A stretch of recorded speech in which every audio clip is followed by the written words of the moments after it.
Hi, everyone, and welcome to another session of Behind the Practice. My name is Gen Drummond, and I'm the founder and CEO of Hummingbird Clinical Consulting and a proud Jane ambassador.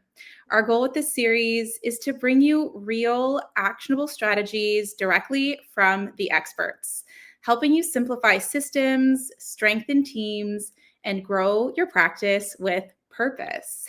Today's session is one that I'm personally so very excited about because it really focuses on something that we all do every single day, which is communicating with our patients, but in a way that can completely transform how we grow our practices. And to help us unpack this, I am so thrilled to welcome Dr. Josh Wagner. He's a chiropractor, a speaker, and the creator of Patient Mastery.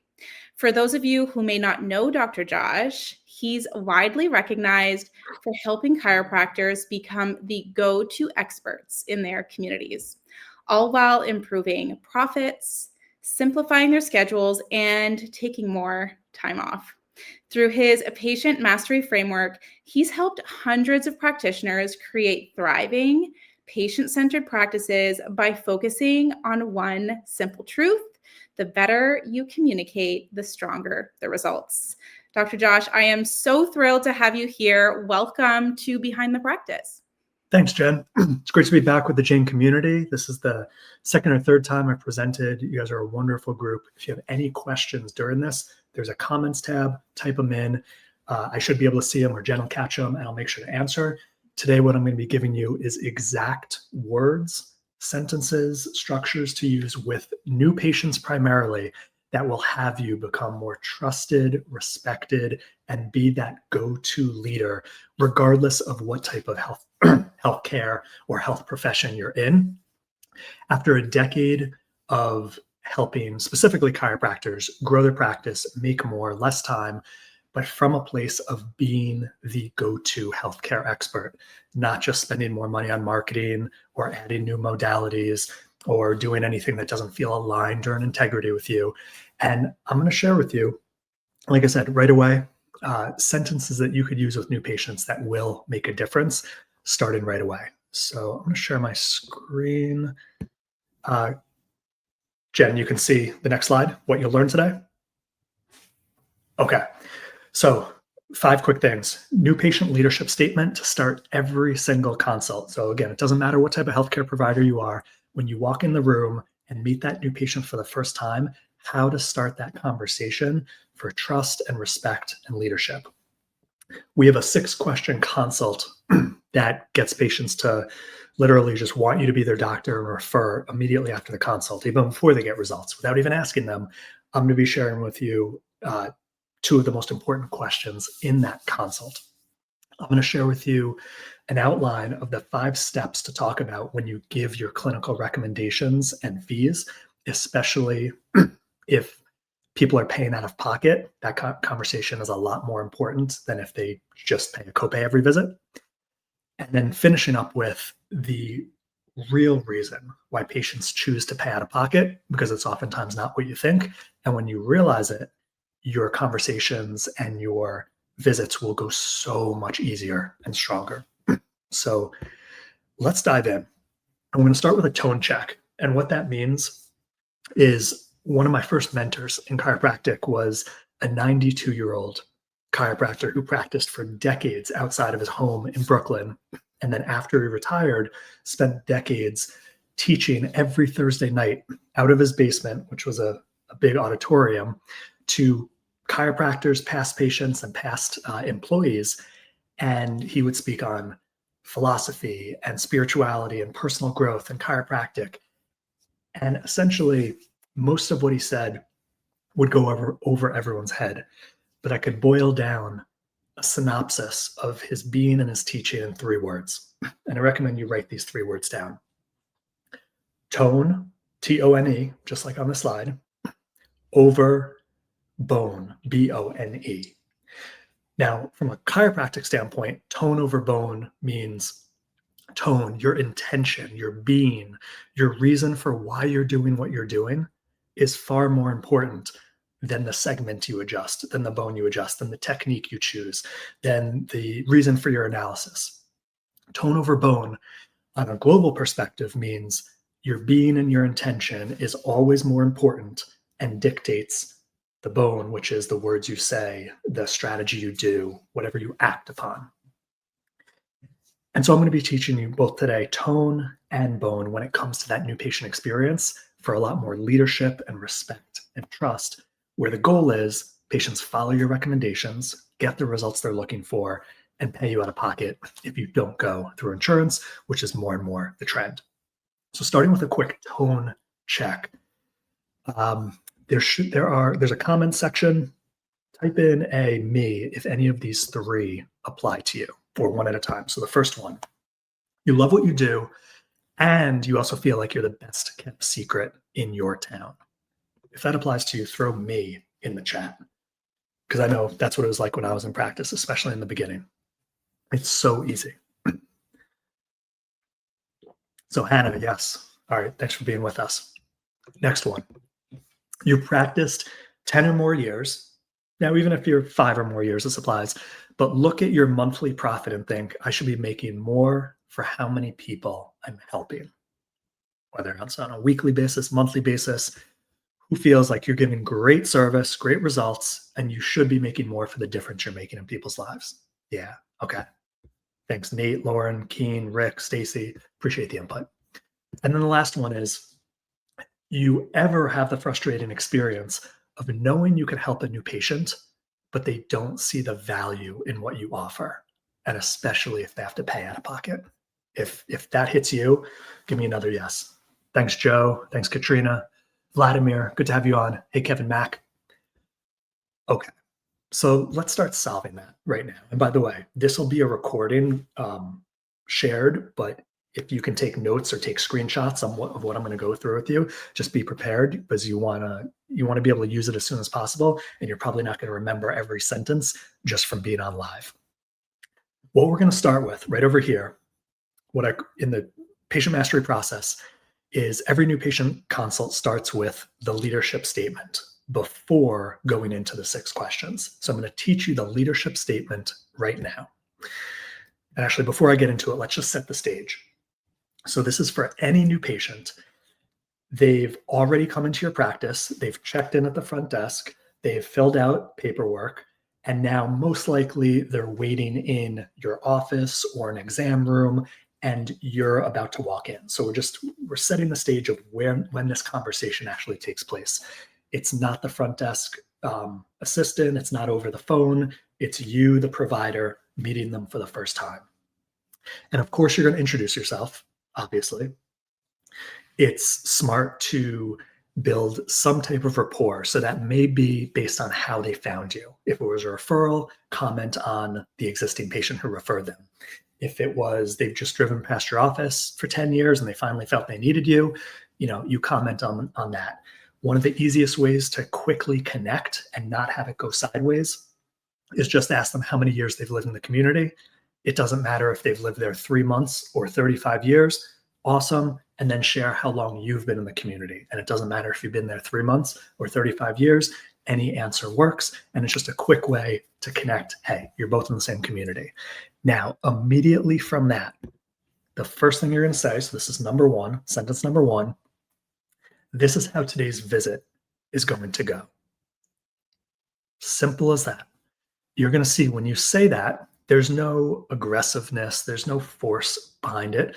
It's just leadership, quick leadership, and people are going to, their shoulders are going to relax, and it's like, okay, the doctor's in charge, the doctor's got this. This especially works phenomenally when you have those patients who immediately want to start talking and tell you everything about what's going on.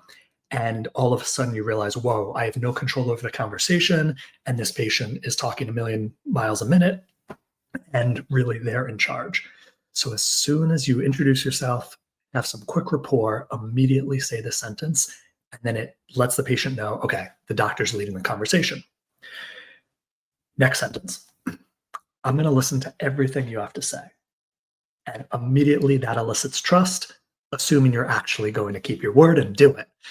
Now, why is this important? Because everyone knows doctors cut off patients, and that's just so common that they're not listening. They cut it off. They jump to the next thing. So when you say, I'm going to listen to everything you have to say, that's meaningful. And then, of course, make sure you don't cut them off and do what you say. Third sentence. If at any point I feel there's someone better suited for your condition, I'll tell you exactly who that is. Now, why this is so important? Because at least in the chiropractic field, I know there's different providers of all sorts, but there is a sense of neediness that has developed in certain small business owners, definitely in the chiropractic field. And that could be, I need to see more new patients. I need to see more visits a week. I need to make more money to cover overhead, to buy this toy or vacation. There's a sense of neediness. And neediness, people can sense it, people can feel it, and it's a repellent in every relationship, whether it's romantic or doctor-patient. So the opposite of that is unneediness. And when you tell a patient from the beginning that if they're not a fit for you, you're going to find out exactly who is, or tell them exactly who is. That's powerful, that's honest, that leads to trust and unneediness, and it actually brings people closer to you. Now I know that 99% of the people that walk in to your office, most likely you are the right fit. But we also know there could be something you find out in that consult where, you know what, the symptoms they're telling me, what's going on, this seems like it's an ER visit necessity. So this isn't about you referring half your patients out. This is just letting them know if this is a right fit. If this isn't a right fit, I'm going to tell you who is. Fourth, now the opposite of that is if I feel we can help you based on the consult, based on what you tell me, we can move forward with the exam today. And what's that? That's opportunity. Now, some of you will move forward with the exam, and then if you find what you're looking for in the exam, first treatment on that day. And of course, patients want to start getting help and see relief as soon as possible. So that feels good, and that's an opportunity. But it also relates to the previous sentence of you're still not assuming just because this person walked into your practice that you're the answer because of this word right here, if I feel we can help you.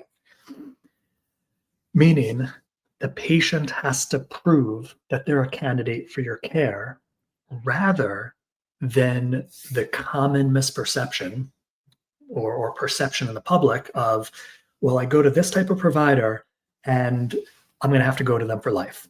Or this type of provider thinks they can solve everything no matter what it is. And even though I know you probably could make a difference positively in any single person's health and life, regardless of the condition they present, new patients don't want to feel like they're a number. They don't want to feel like they're just getting on a conveyor belt. So by having these, let's just say, hoops that they have to jump through to prove they're a candidate for you to accept them as a patient, makes them lean in and makes them want to have positive exam findings so you can help them, knowing that if you can't, you're going to refer them to the right person. So that's number 4. If we feel we can help you, we can move forward with the exam today. And then lastly, the 5th sentence is clearly outline what today's visit looks like. So what are you actually going to be doing with them? Now, this doesn't need to be a 3-minute explanation. How long is the visit going to be? Are you going to be with them for a half an hour, 45 minutes, an hour, hour and a half? And then how's it going to end? Meaning some doctors, the first visit is just the exam. Some doctors, it's the exam and first treatment if you feel you can help them. So let them know based on your protocols, and either one works, how's it going to end? So if you're someone who treats on the first visit, it can end with, and if we find what I'm looking for in the exam, we can start with that first treatment today. And if you like to wait for a follow-up visit to treatment, you can just say, after your exam, you're going to check out at the front desk. You're going to schedule an appointment within the next couple of days, ideally. And on that appointment, I'm going to share with you exactly what we found. And assuming we can help you, we can start with the treatment then. So either one works.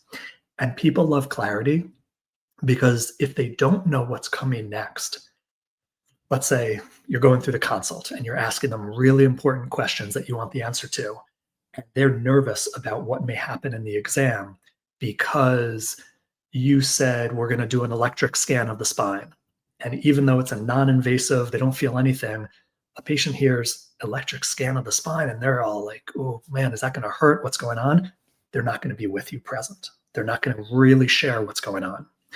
Or if you even use simple healthcare jargon like, I'm going to palpate your spine, most people don't even know what palpate means. And that can sound scary and nervous.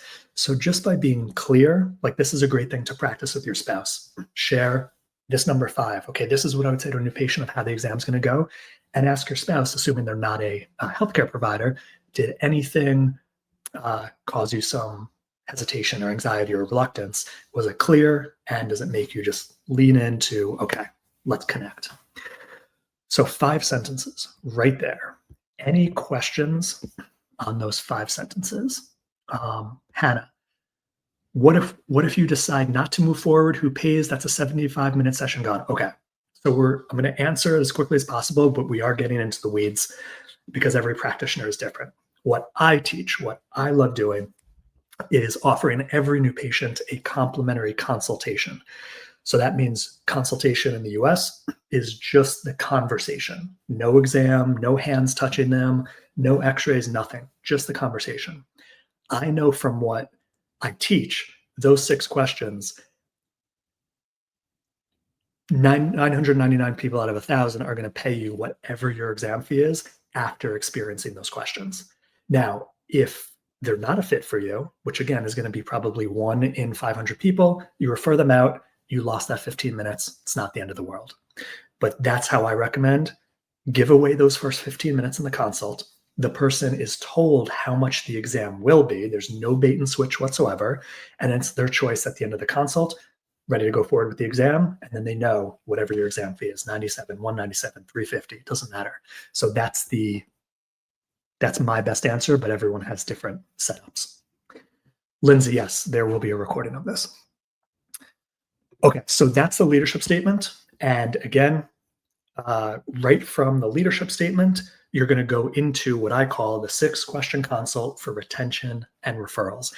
And what I mean by that is by the end of that consult, even though you haven't touched them, you haven't done an exam, you don't even know if you can necessarily help them, it is so powerful that they already want you to be their doctor. They want you to find positives in your exam so you can be the doctor or their provider.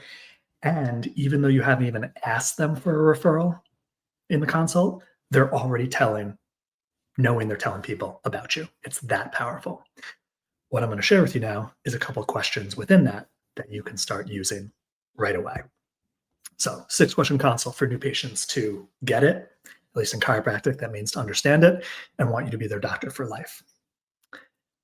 First, now this is the first half of question 5.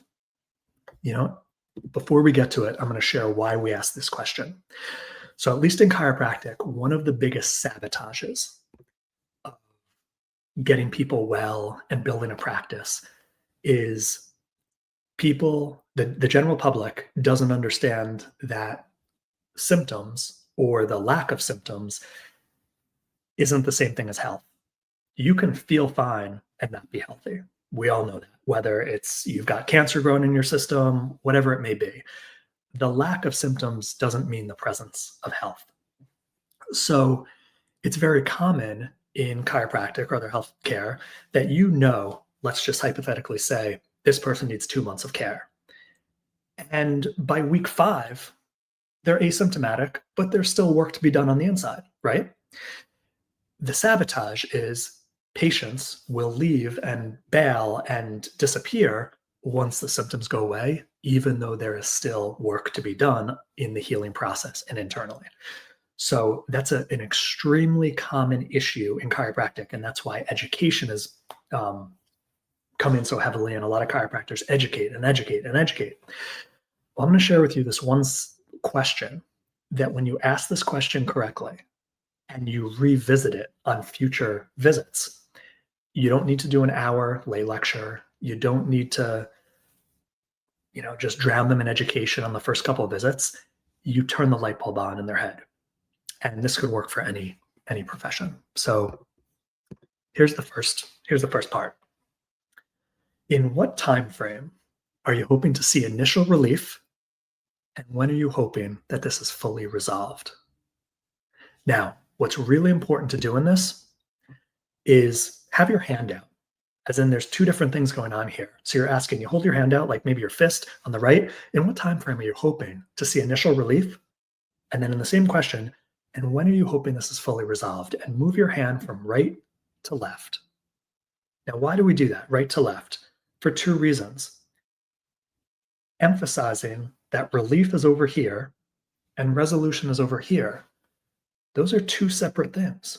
It's not the same thing. And to go from one to the other, relief to resolution, it takes time. So you're not just hitting them verbally through their ears, but through their eyes as well. When you ask this question, here's what happens, and it's absolutely beautiful. First, they realize relief and resolution aren't the same thing, and resolution takes time. That's what I just said. But the key is that you have to get two answers from them.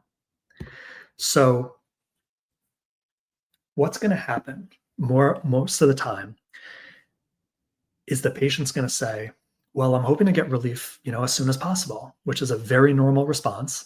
And hopefully based on your care, and let's say relief means symptoms are reducing, right?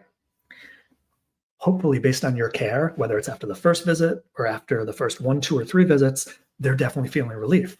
So what they're asking for, most likely you're going to deliver on, you can agree on. Most people are going to say, I want to see relief as soon as possible.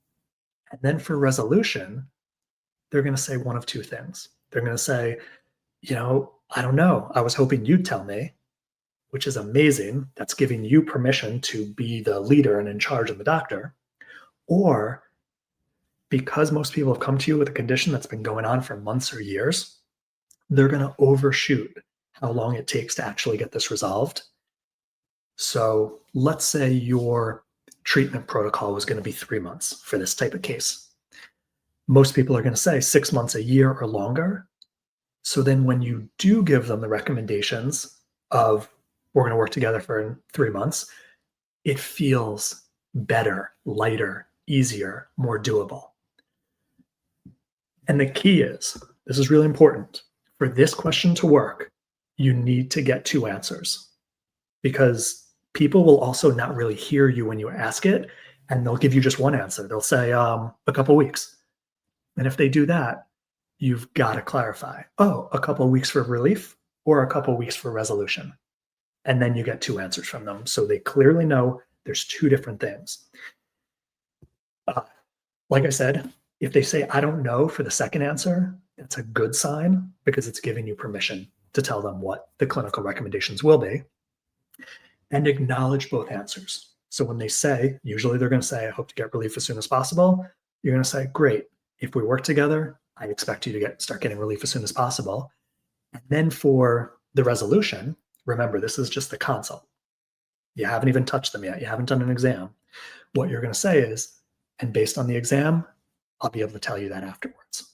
So you're still leaving, you're being honest, you're leaving it open, but just because they overshot the most likely resolution timing needed, or said, I didn't know, it's working in your favor. Okay, any questions on this question 5? Anything coming up?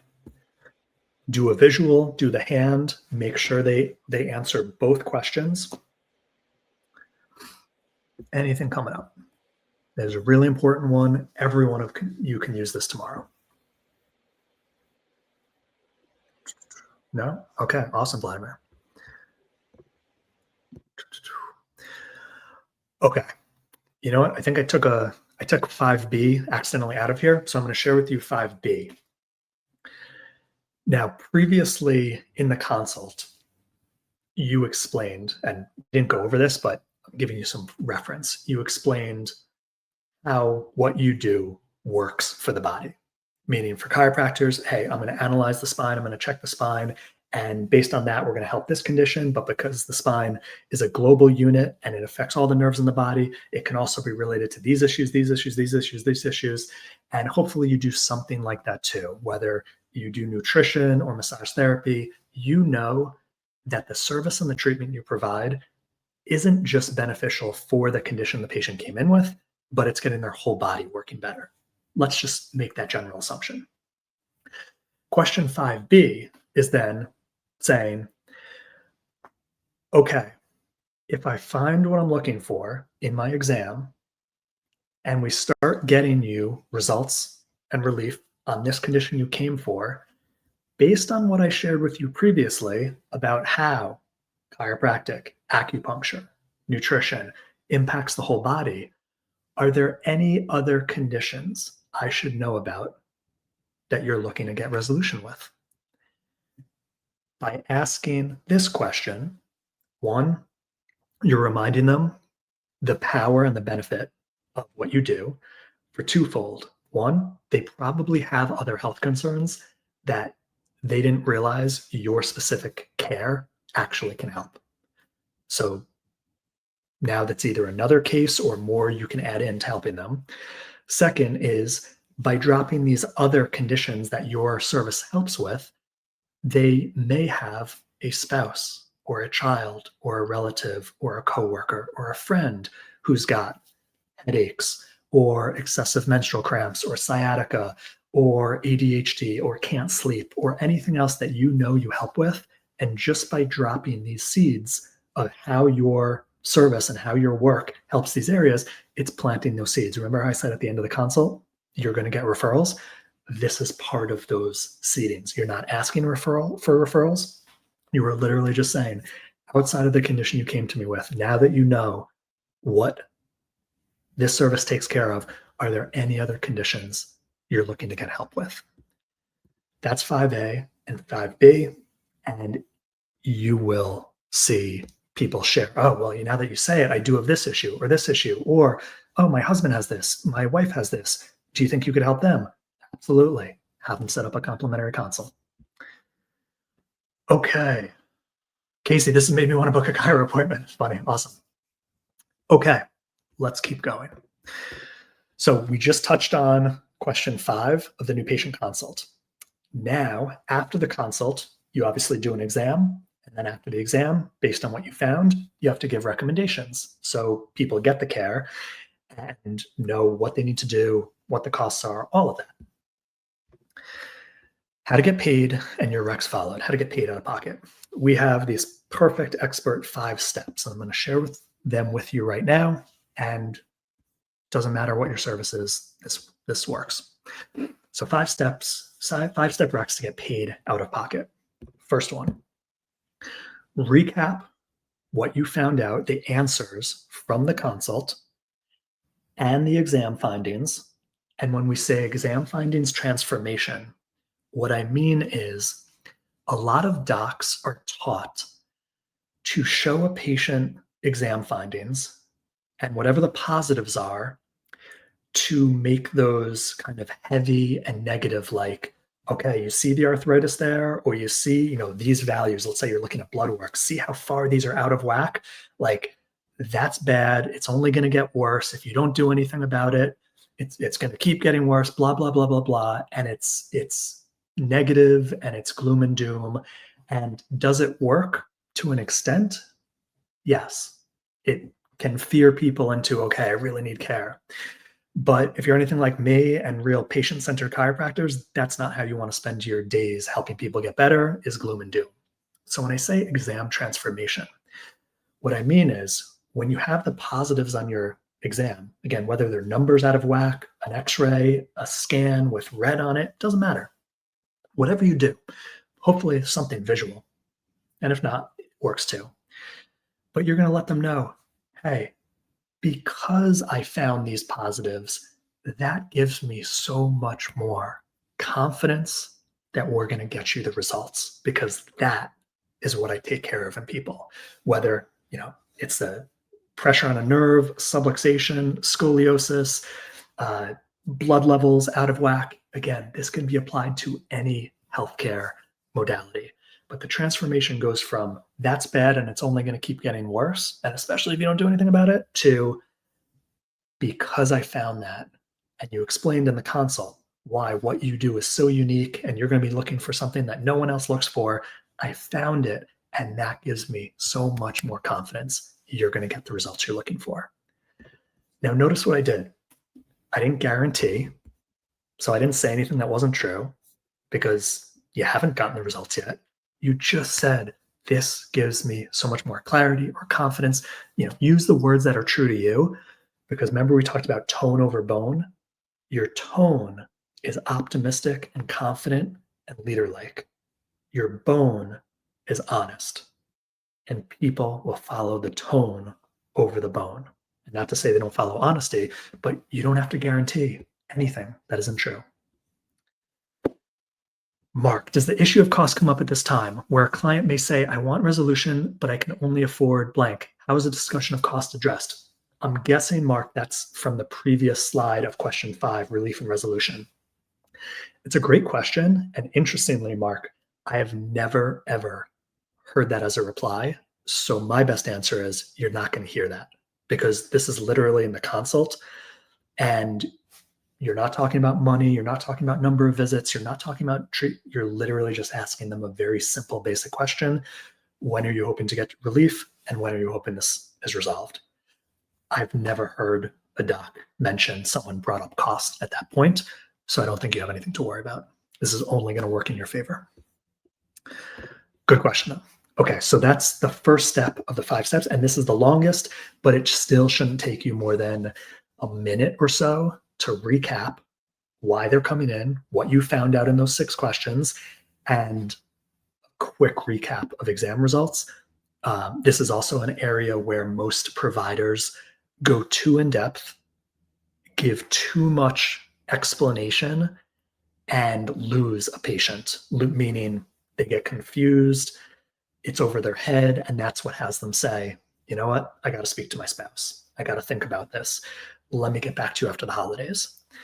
So when you go over your exam findings, the easiest and best way to do it is have their findings compared to what healthy normal should look like. And whether it's visual, whether it's numbers, just see like, okay, this is healthy normal range.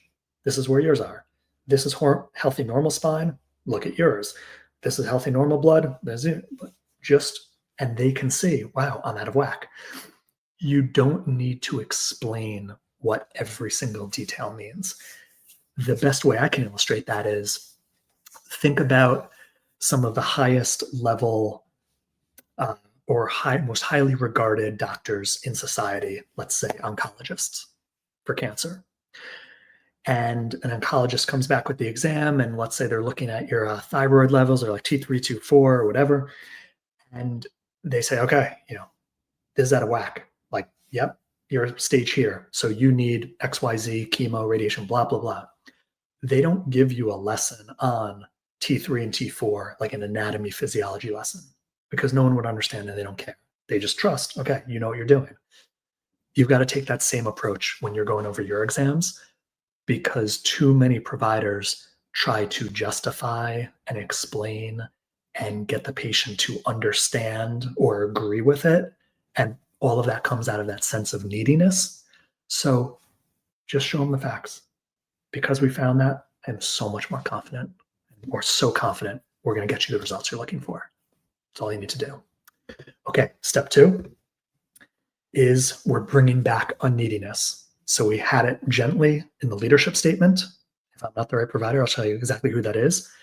In the recommendations combo, it's what in patient mastery we call a care agreements list.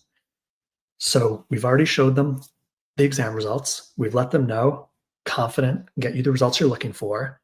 Now, before going into cost and time and services, there's the step 2, where in order to be a patient, here's a list of agreements that you have to make in order to start care together. We give you a template, you can edit it, but some of those things are, at least for me and for many chiropractors, increasing your water intake, hydrating, not sleeping on your stomach with your neck turned all night long. That's a second one. Third one may be, if you're hunched over a laptop all day, you've got to adjust your posture and be in better normal work posture. Another one will be your no-show or cancellation within 24-hour rule. Whatever you decide that is, whatever the repercussion is. The point is, when you go through this list of care agreements, that if they can't agree to these, you're not going to go forward with care, and none of them are hard to do, an upsell or a cost. When you go through these, that again makes you the leader, the catch, and they have to play by your rules rather than you chasing them to get care. It's a phenomenal step that most people don't do. Mark, the number of treatments is not listed. We have not talked anything so far in the 5 steps about treatment. These are all ancillary agreements. In order for them to get the best results and become a patient, they have to agree to.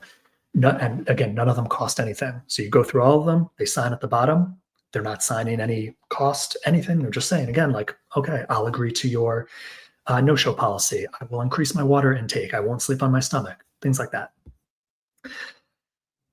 Third, you're going to go through what exactly are the services you're going to be providing them. Whether that's you do one thing, you do acupuncture, or certain providers, they may be getting 3, 4, 5 different services and modalities. You're not going over the exact visit numbers. You're just going over a list of services coming from a place of, we are giving you a comprehensive approach. So when someone sees this, they really feel, I haven't gotten this anywhere else at any other office, and this feels like this office is really taking care of me. No visit numbers yet. All right, nothing for them to get hooked onto. Fourth, this is where visit numbers are going to come in. Well, not exactly. Frequency and duration. So what is frequency? Frequency is their initial schedule, like how often they come in. Is it once a week? Is it twice a week? Is it 3 times a week? Duration is, okay, what's the initial timing amount or length of care that we are agreeing we're going to work together on. And this is where you're still not going to put the total visit numbers, but you're going to put the timing numbers. And I want to give you an example of like an orthodontist. If you ever went to an orthodontist for braces, you'd taken your kids to orthodontists for braces, at least back when I got braces at 12 years old, the orthodontist said, okay, this is going to be a year-long process. You're going to come in once a month approximately for tightenings. And at the end of the year, or 18 months, I don't even remember, we expect your smile to be great. Okay? Here's some things they didn't say. You're going to come in for a total of 16 tightenings. There's going to be 4 re-exams. There's going to be, 2 longer consults to see how we're doing. Like, they didn't break down everything and add a whole lot of other information that my mom didn't need to know. All she needed to know is, when's my next appointment? How long is this going to take? When's the end result? So for you, or for a chiropractor, it could be as simple as, we're going to start working together 2 times a week for the first 4 weeks, without a doubt. Just so, like, if you know that's your, and I'm giving you just an example, not like a cookie cutter care recommendations. We're going to start working together 2 times a week for the first 4 weeks, without a doubt. And then as you're getting better, you don't have to come in as often. That's a beautiful, beautiful, magical line. As you're getting better, you won't have to come in as often. Because what is it saying? You're already foreshadowing they're going to get better. And no matter how much they like you or how awesome your care feels and is, no one wants to have you as another stop in their week. So hearing you're not going to have to come in as often also feels good. So that's for the frequency. You're only going to share with them the initial frequency. So stereotypical chiropractic stuff that just totally sabotages referrals and retention is, all right, I'm going to see you 3 times a week for 3 weeks, and then 2 times a week for 3 weeks, and then 1 time a week for 6 months. And then that's going to be 64 visits over a year. And you just made that person hate you, never refer to you, and need to talk to their spouse. You don't need to do that. Okay? What's the initial frequency? As you're getting better, you don't have to come in as often. And then duration, you're going to revisit their answer to question 5, which most of them said, I don't know what it's going to take to resolve this, or I think it's going to take years to resolve this. Guess what? You're going to say, hey, based on this, your condition that I've helped so many people resolved, we're going to start with an initial protocol of X weeks, months, fill in whatever that protocol is. And my expectation is that by the end of that, you're going to be whatever your expectation is, 85% to 100 better. Like, you can't guarantee, you don't know. This is human bodies, this is healthcare. But as long as you're predicting a favorable outcome that you truly believe you're going to get and is worthwhile to the patient, they're going to be happy. So to recap that frequency, we're going to start working together X times a week for the first X weeks. And as you get better, you won't have to come in as often. Now, remember when I asked you an hour ago or yesterday the difference between relief and resolution? You said for resolution, it's going to take 6 months or 6 years, or you don't know. Well, based on helping countless patients with the same condition get better, we're going to start with an initial X weeks or months, aligned with whatever your care protocol is. And my expectation is by the end of that, you are X to Y% better. Checking the comments now for questions. Any questions so far? We've still got one more step. There's a fifth step. I know we haven't talked price yet. Yeah, number of visits is there. And the fifth step, obviously, the only thing we haven't talked about is money and pricing. And I'll show you both. If you do insurance, but the patient is still going to have, and let's say not in-network. In-network, okay, they have their copay every time. We're not going to talk about that. Let's say you're out of network and you do accept a certain amount of benefit, but they have a responsibility. It's 3 numbers on the page. The protocol for this treatment is X. Let's say that would be your whatever you bill insurance complete, in total, or what your out-of-pocket rates would be. I would just pick the higher number. So the protocol is X. Insurance contribution, Y. Hopefully you have a knowledgeable estimate of what insurance is going to reimburse based on your working with that company. Patient contribution, Z. And then you can choose that patient contribution. Do you divide it between months as installments? Is it one time? It's your choice. But protocol cost, insurance contribution, patient responsibility. Now, does anyone know why we say insurance contribution and not insurance coverage?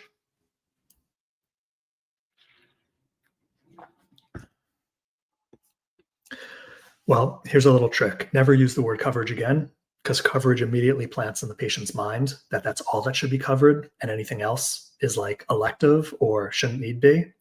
Contribution plants in their mind, you know what? Your health is your responsibility and insurance is contributing this much. This is yours. To make them okay with less than 100. Yes, Rachel. So use contribution, not coverage. Front desk, paperwork, your voice. So that's insurance. If it is, let's say, you're only cash, and by the way, you're only cash, don't use the word super bill. Just say, we're going to give you a receipt to go get reimbursed directly from your insurance company. Why? Because super bill has 2 words that sound awful to people's ears. Super sounds like it's a lot of money, and bill, no one likes to hear that word. So don't use it. We're going to give you a receipt. You can send it to your insurance company. But if it's a cash patient, same thing. Protocol for this treatment plan, total cost. And then you can have, because your insurance doesn't contribute or isn't contributing directly, whatever, you don't say because we don't work with your insurance, because your insurance isn't contributing directly, we have these savings options. And then whatever you feel aligned in terms of, I would recommend having a one-time for a certain percentage of savings and installments. So let's say it's a 2-month or a 3-month protocol, 2 installments or 3 installments. They could be equal amounts. The first one could be higher, and then the next 1 or 2 be lower. Totally your choice. And give them savings because their insurance isn't contributing. And so the difference here is when you go from higher number to lower number as savings, it's making people feel better. Conversely, or oppositely, how a lot of practitioners do it is add up a lot of smaller numbers into a bigger number. For instance, okay, well, there's this many visits at this rate, and then there's this many re-exams at this rate, and then there's these modalities at this rate, and then it's this laundry list of smaller stuff getting into a big number at the bottom. And all that does for people is make them think, do I really need all of those? Can I get some of these? Can I do this here and then wait for that, or do this portion over there that I know is cheaper at that place? That's all you're doing. Just like if you went to an attorney, let's say you needed an attorney for a case more than a speeding ticket. And the attorney said, okay, my rate's $500 an hour. And every time I'm working on your case, it's just going to get billed to the next 15 minutes. So every time you email me, the clock's on. Every time you call me to check in, the clock's on. Every time I talk to the other attorney, the clock's on. Every time I go to the courthouse, the clock's on. Every time I call the courthouse, the clock's on. And your bill is going to be at the end of every month. You have that option. Or you have the attorney that says, all right, I've taken care of this case tons of times with favorable outcomes based on what you're bringing to me. We're going to get through this. We're going to win this. And all in, here's what it's going to be. You don't have to think of anything else. Which one would make you feel better? Well, for most people, it's this. You can be the same type of leadership and value to your patients rather than, what I'm going to show you in the next slide. So we just went from the 5-step recommendations outline to expert care plans, and I'm going to give you a real quick understanding. The number one reason why new patients pay out of pocket, even if they can go somewhere else and their insurance would contribute, and they would just have the copay. And the real reason is this. Do your new patients think they are paying for your services, whatever they are? Just like the lawyer itemizing, okay, emails, phone calls, courthouse visits, talking to the other attorney, those are your services. And when you have that all laid out, like this costs this, this costs this, this costs this, this costs this, this costs this, and then add it up, that's what you owe. All it does is stimulate that person to think, can I find this same care cheaper somewhere else, or less visits somewhere else and get the same results? That's all it's planting in their mind. And that's when you have people say, I need to think about it. Let me talk to my spouse. Let me revisit this after the holidays. And this is where most providers fall into. Or do your new patients see they are investing in getting their life back, and you as the go-to health expert?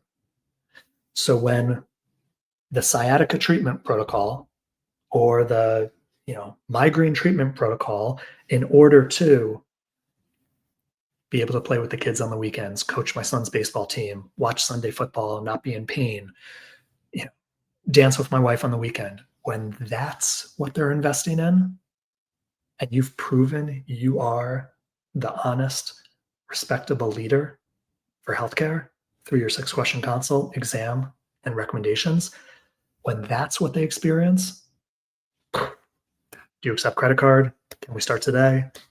That's the question. That's the answers you're going to be getting, rather than I need to think about it. Okay, now I see a few more coming in.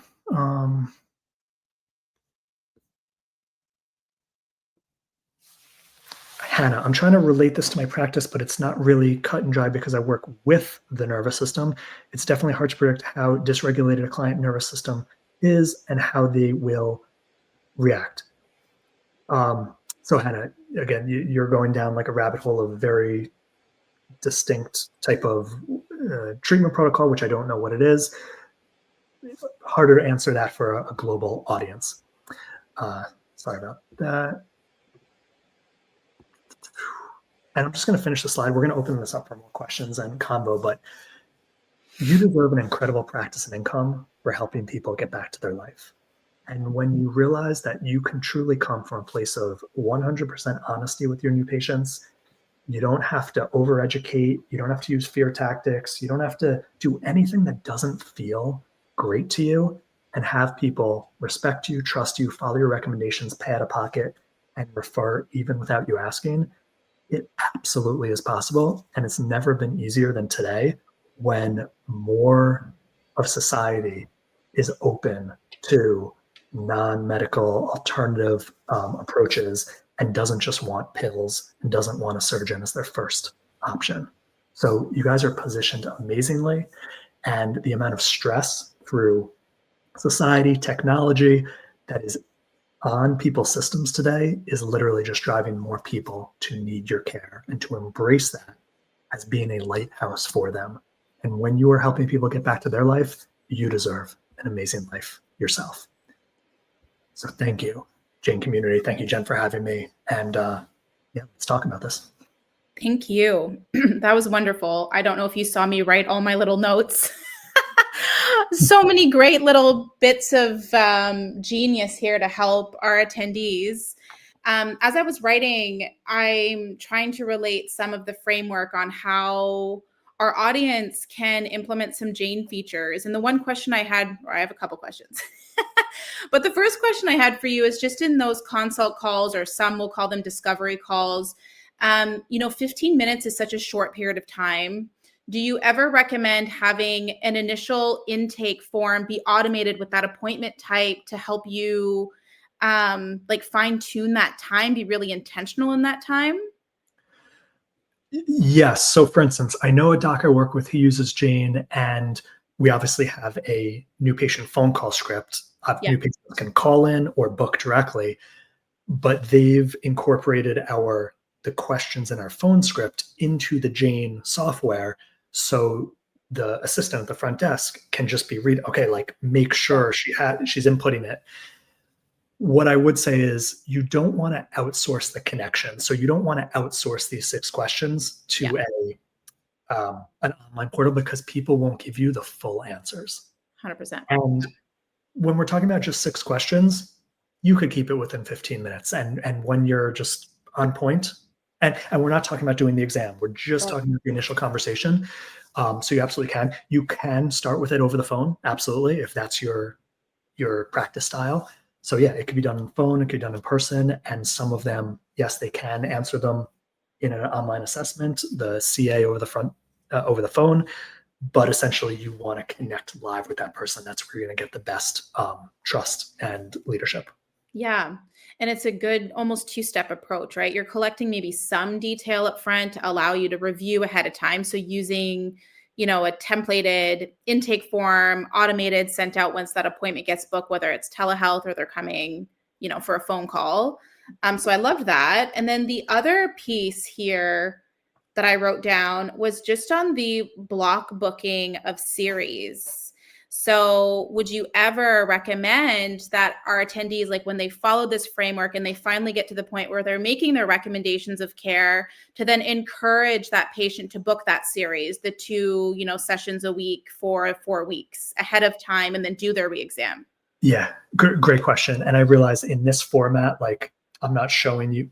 So we have a 1-page fee and recommendations sheet, which you just plug in your logo at the top, what your clinical recommendations are, because we don't recommend everyone gets the same cookie cutter protocol. Yep. But yeah, you're not selling blocks. Ideally, you can, and you're also not selling visit to visit. You can, and you should, and pretty much have to.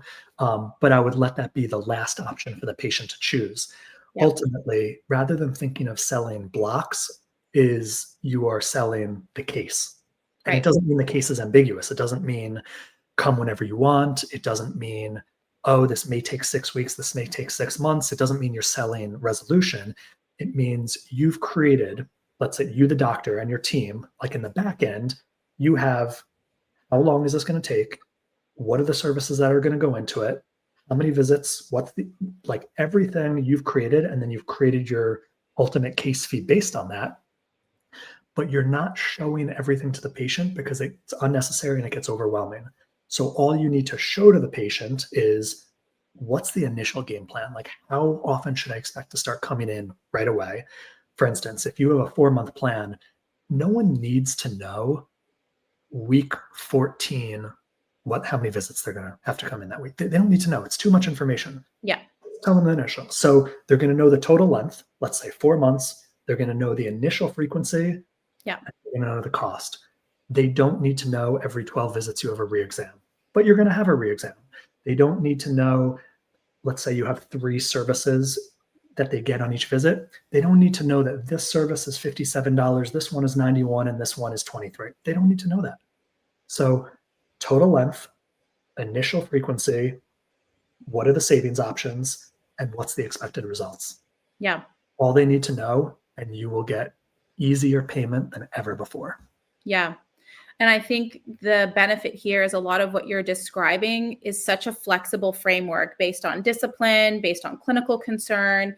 And it's something that easily translates to the technology that our audience is already using, right? So if you are booking a short series of appointments to improve retention, or you do have your care recommendations on that shorter period of time, and that's templated in Jane, and you make that viewable to the patient or the client. I love just the message of really working with intention and authenticity and how that does just translate throughout all modalities. So thank you for sharing that. We are almost out of time today, and I know everyone's probably just got their wheels turning of what they're going to do in their practices, but I just wanted to ask one question to our audience today, and you are welcome to add that in the comments. But I would love to know from everyone, just even after our presentation, what's the most challenging part of a new patient consultation for you right now? So what's the most challenging part of a new patient or new client consultation for you? What do you hear most often, Dr. Josh, when you're working with doctors and practitioners? Just that most challenging piece for them, maybe a mindset shift to kind of get over. The most common are realizing that you don't have to overeducate, and what I like explaining everything, or the thinking patients have to agree with, understand, or accept. Yeah. Or treatment protocol. Right. Let that go. Just show up with confidence that you're going to help them get well. They don't need to know the why or the how or every step behind it. So it's that. And then, of course, it's the having confidence to price your services and plans correctly and strongly, and then fluidly communicate that, and then with it on paper, because that's another thing I didn't say is you cannot just go over plans and rates verbally. It has to be written down. They have to see it. They have to be able to take it home and digest it, even if they've already paid. So don't go, the 5-step Rex is not just verbal. There's got to be, and simple to understand. Like if a 5-year-old can't understand your recommendation schedule and fees, it's too complicated. And I say that from the standpoint of a lot of chiropractors report of findings paperwork looks like a mortgage contract or looks like a timeshare sale. And it's like all you're doing is pushing people away. So it's got to be super simple. Yeah, I agree. I know we're getting some comments in here, and I will just remind everybody that you will be able to watch the replay as well. And our community manager did go ahead and put Dr. Josh's information in the chat. I want to thank you so much for joining us today. I found your insights and your strategies just so helpful. And again, the just the takeaway message is just following through with intention for me. That's how I walk away from today. So thank you so much for that. And I would love to remind everybody to please join us for our next session. I will be joined by Emma Jack. That's happening on October 29th at 1:30 p.m. Eastern Time. And this time we're going to be digging into how alignment with your values works to directly prevent burnout. So thank you again to our expert speaker and our audience today. And we'll see you next time.